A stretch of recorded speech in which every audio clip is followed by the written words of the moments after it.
ਮੀਆਂ ਆਸਫ ਅਲੀ ਜਨਮ ਸਥਾਨ ਨਨਕਾਣਾ ਸਾਹਿਬ ਤੋਂ ਤੁਹਾਡੀ ਖਿਦਮਤ 'ਚ ਇੱਕ ਵਾਰੀ ਫਿਰ ਹਾਜ਼ਰ ਆ ਤੇ ਮੇਰੇ ਨਾਲ ਇਸ ਟਾਈਮ ਮੌਜੂਦ ਆ ਇੱਥੇ ਤਿੰਨ ਬੱਚੀਆਂ ਜਿਹੜੀਆਂ ਇੱਥੇ ਕੀਰਤਨ ਕਰਦੀਆਂ ਵਾ ਉਹਨਾਂ ਨਾਲ ਗੱਲ ਕਰਦੇ ਆ। ਹਾਂਜੀ, ਕੀ ਨਾਮ ਬੇਟਾ ਤੁਹਾਡਾ? ਸੁਨੈਨਾ ਕੌਰ। ਤੁਹਾਡਾ ਕੀ ਨਾਮ? ਕੋਮਲਦੀਪ ਕੌਰ। ਵਨਦੀਪ ਕੌਰ। ਤੇ ਅੱਛਾ, ਤੁਸੀਂ ਇੱਥੇ ਕੀਰਤਨ ਕਰਦੇ ਹੋ? ਹਾਂਜੀ, ਕੀਰਤਨ ਕਿੰਨੇ ਕਰ ਅਰਸੇ ਤੋਂ ਕਰ ਰਹੇ ਹੋ? 1 ਸਾਲ ਹੋ ਗਿਆ।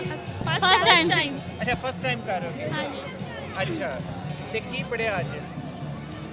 2 ਸ਼ਬਦ ਪੜ੍ਹੇ ਨੇ, ਅੱਛਾ ਇੱਕ ਤਨਾਸਰੀ ਮਹੱਲਾ ਪੰਜਵਾਂ ਤੇ ਇੱਕ ਬਿਲਾਵਲ ਮਹੱਲਾ ਪੰਜਵਾਂ। ਅੱਛਾ, ਤੇ ਇਹ ਕੀਰਤਨ ਲਈ ਸਪੈਸ਼ਲ ਤਿਆਰ ਹੋ ਕੇ ਆਉਂਦੀਆਂ ਤੁਸੀਂ? ਹਾਂਜੀ, ਬਿਲਕੁਲ ਬਹੁਤ ਤਿਆਰੀ ਕਰਨੀ ਪੈਂਦੀ ਹੈ।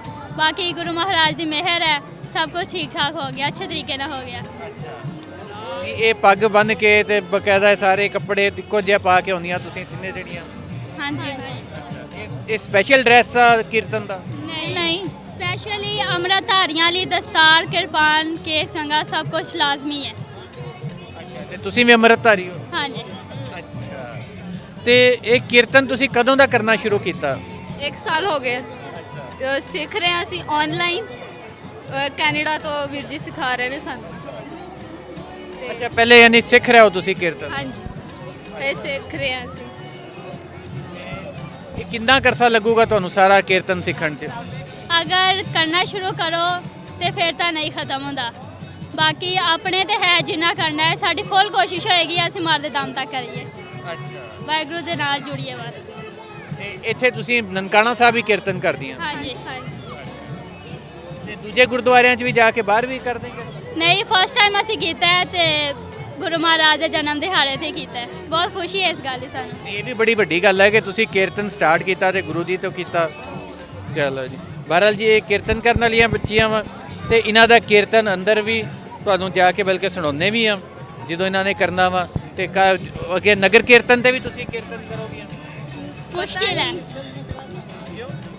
ਉਹ ਆਪਣੀ ਡਿਊਟੀ ਲਈ ਹੁੰਦੀ ਹੈ ਨਾ, ਫਿਰ ਉਸ ਹਿਸਾਬ ਨਾਲ ਕਰਨਾ ਹੁੰਦਾ। ਦੂਸਰਿਆਂ ਨੂੰ ਵੀ ਵਾਰੀ ਦੇਣੀ ਚਾਹੀਦੀ ਹੈ। ਅੱਛਾ, ਸਾਰਿਆਂ ਦੀ ਡਿਊਟੀ ਹੁੰਦੀ ਹੈ।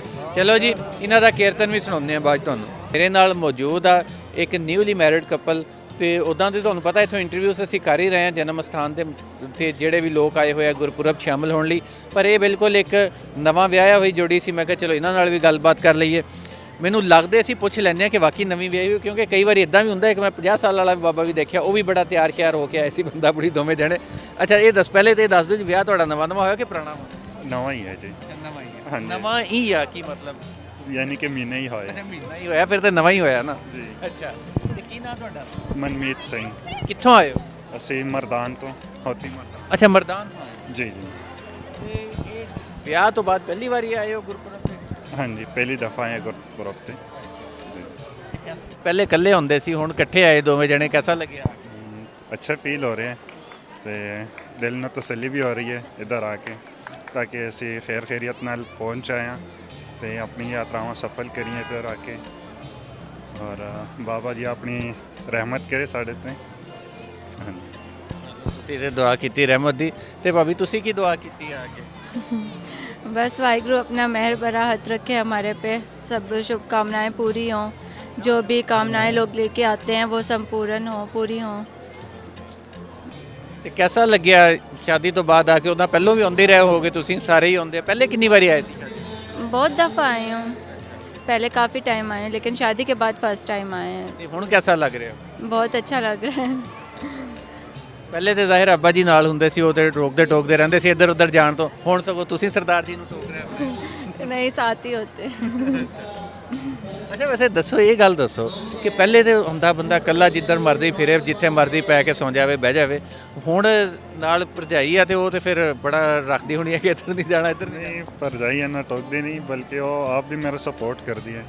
ਹਾਂਜੀ, ਉਹ ਆਪ ਕਹਿੰਦੀ ਹੈ ਕਿ ਚਲੋ ਆਓ ਚਲੀਏ ਸੇਵਾ ਕਰੀਏ, ਤੇ ਬਸ ਕਰਦੇ ਹਾਂ ਪਏ, ਅਸੀਂ ਲੱਗੇ ਹੋਏ ਹਾਂ ਆਪਣੀ ਸੇਵਾ ਕਰਦੇ ਹਾਂ। ਸੇਵਾ ਕਿਹੜੀ ਕਿਹੜੀ ਕੀਤੀ ਆ?